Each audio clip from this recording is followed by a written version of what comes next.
after you answered on whether you would be ready to go deal with Putin and Xi 2 or 3 years from now. I'm ready to deal with them now and 3 years from now. Look,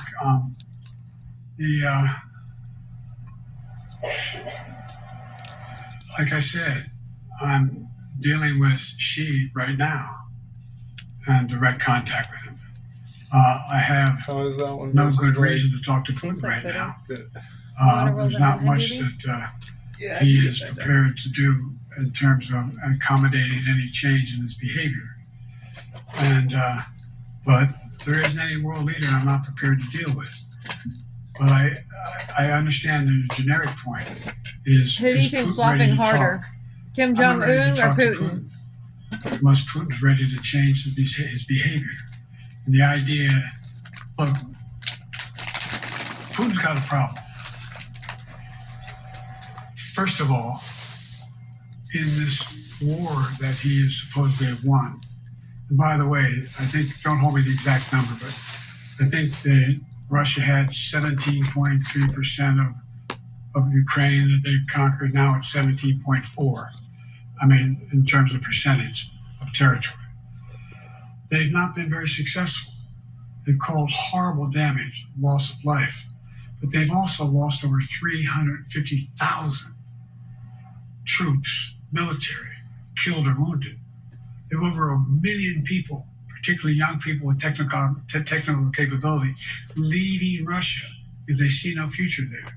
They've got a problem. But what they do have control of is they are very good at controlling and running the public outcry that relates to how they use mechanisms to communicate with people. They lie like hell to the constituencies. They lie like hell. Now, Biden, you know you lie like hell too. And so the idea that we're going to be able to fundamentally change Russia in the near term is not likely. But one thing for certain, if we allow Russia to succeed in Ukraine, they're not stopping in Ukraine. I recommend, I know you know this because you've written about it, read Putin's speech after they moved in, what it was all about in Kyiv. It wasn't about just, anyway, read what his objective is. And anyway, but so I think that I'm prepared to talk to any leader who wants to talk, including if Putin called me and wanted to talk. Last time I talked to Putin was trying to get him to work on an arms control agreement related to nuclear weapons in space. That didn't go very far.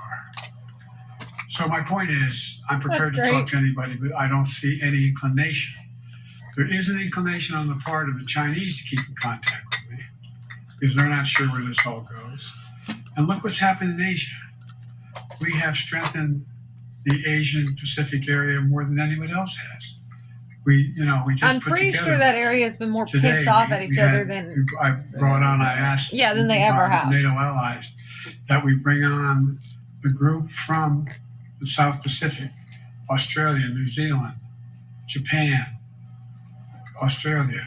I already mentioned Australia.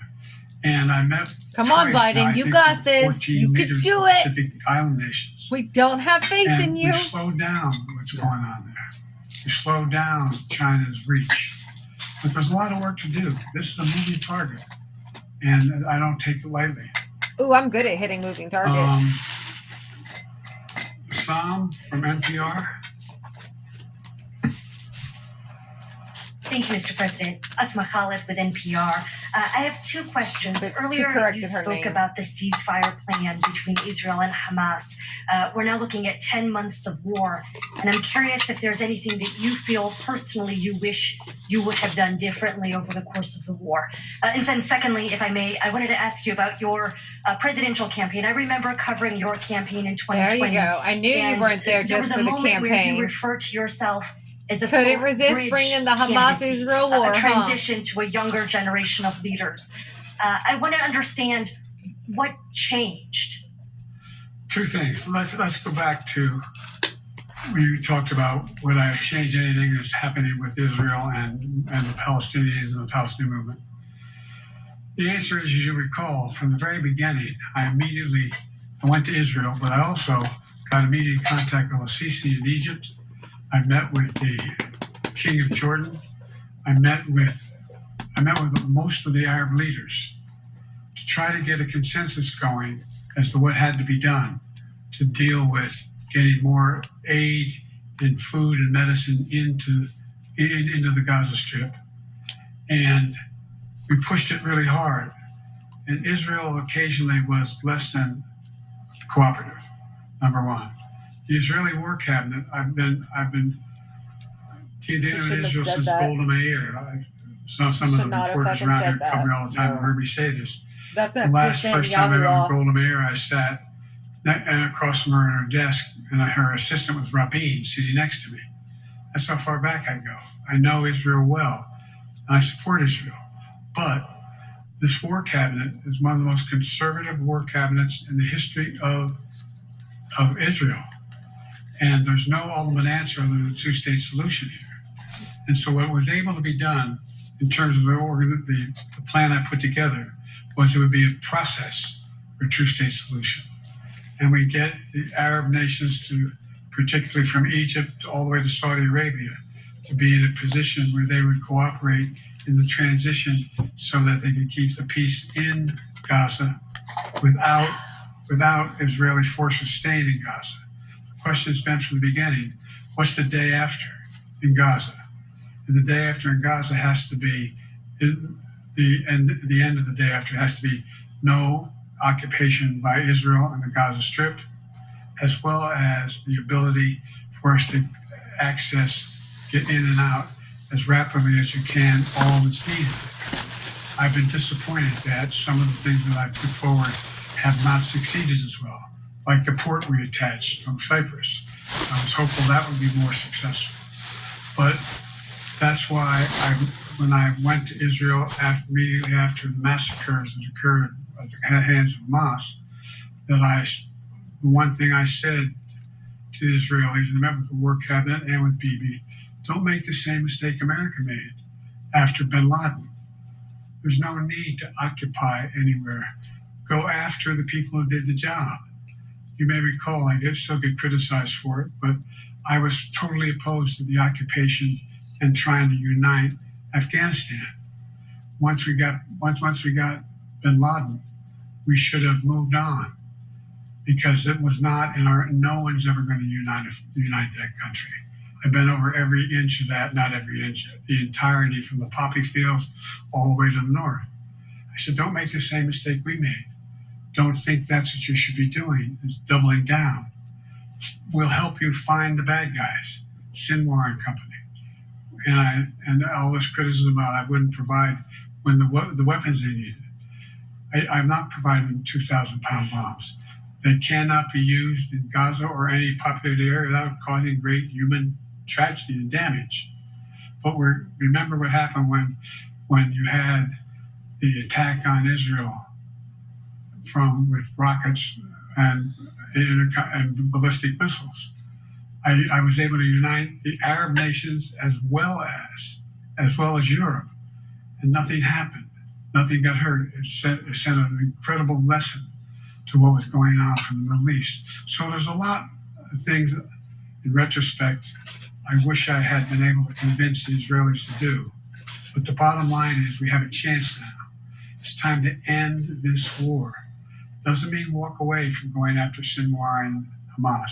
And if you notice, you know better than most, there is a growing dissatisfaction on the West Bank from the Palestinians about Hamas.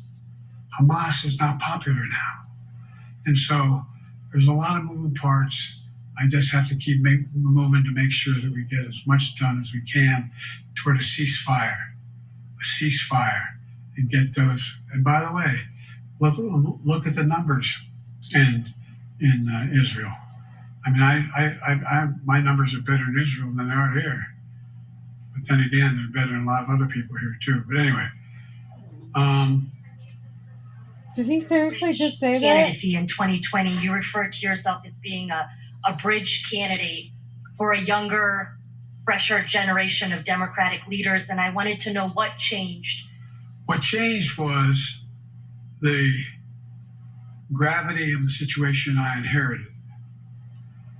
in terms of the economy, our foreign policy, and domestic division.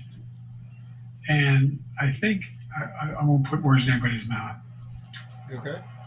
Most presidential historians give me credit for having accomplished more than most any president since Johnson and maybe before that to get major pieces of legislation passed.